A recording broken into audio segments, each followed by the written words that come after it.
Handball, bicross, golf ou encore rugby, autant de pratiques déclinées dans le cadre du sport loisir par l'UFOLEP le 22 et 23 mai dernier. Sous la direction du comité régional de la région Centre, 250 personnes venues de toute la France ont profité des installations du CREPS de Bourges. Un environnement idéal avec 3 gymnases, 2 terrains synthétiques et une piste de bicross où parents, enfants, licenciés UFOLEP ou non se sont confrontés à travers leur discipline de prédilection. C'est un rassemblement national, le but c'est plus l'esprit, la convivialité, le fait qu'on se retrouve tous ensemble et puis l'aspect compétitif qui passe derrière tout ça. Au programme de ce week-end de sport, un tournoi de handball où 130 joueurs répartis dans 12 équipes mixtes se sont affrontés. Un tournoi autour des valeurs de l'UFOLEP sans corps d'arbitre où les joueurs sont appelés eux-mêmes à prendre le sifflet.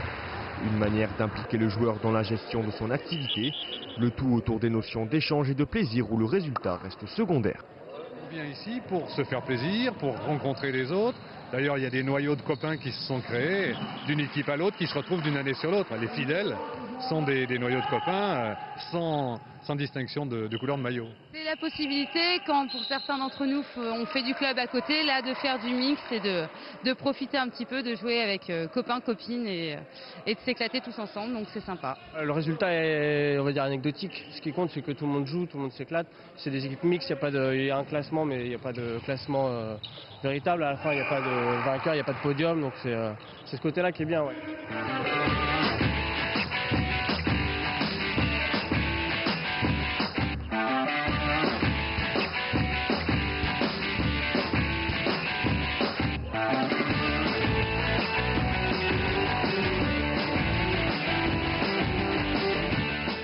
Le but de l'UFOLEP est de reprendre les activités sportives comme un support éducatif mais aussi de loisirs. Les amateurs de bicross ont ainsi pu profiter sur le site du CREPS des installations du Pôle France. Une chance pour les bikers amateurs de tout âge présents sur le site qui ont pu se frotter à une piste où s'entraîne quotidiennement l'élite nationale. Avec une structure en départ pneumatique, les 450 mètres de boss très variés ont régalé les bicrosseurs. Je suis venu ici parce que je me suis dit que ça pouvait être bien d'essayer cette piste qui est quand même de haut niveau. Il y a de bons sauts, on a de bonnes sensations. Je trouve ça bien parce qu'il y a des plus bas niveaux et il y a des plus hauts niveaux. Et pour moi, c'est la compétition, mais c'est plus pour s'amuser. Nous n'avons pas la volonté de faire de l'élite. Par contre, si on peut contribuer à l'éducation du citoyen au travers d'une pratique ludique, sympathique, c'est-à-dire qu'à un moment donné, on peut amener tous les atouts techniques pour que l'enfant ait de l'estime de soi, qu'il prenne confiance en lui, qu'il ait une maîtrise de l'engin qui est le vélo, et de faire corps que pour passer les obstacles.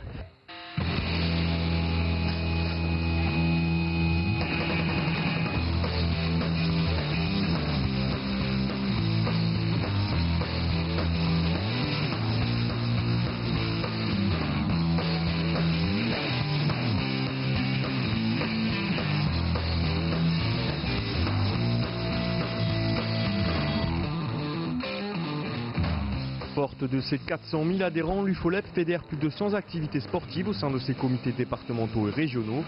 Une multidiscipline à faire valoir avec la même licence autour des sports mécaniques en passant par les activités cyclistes, gymniques et les sports collectifs.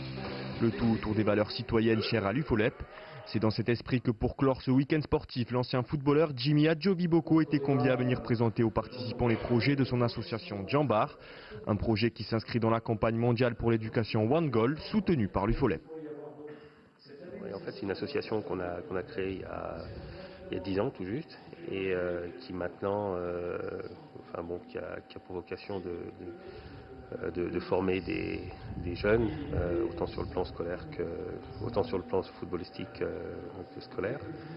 Donc on leur donne une instruction, une éducation, et puis aujourd'hui certains sont professionnels avec de bons résultats, d'autres sont en fac. Et on développe des projets autour du sport et de l'éducation. Roland Biache et Solidarité Laïque nous a sollicité, on ne pouvait que répondre présent.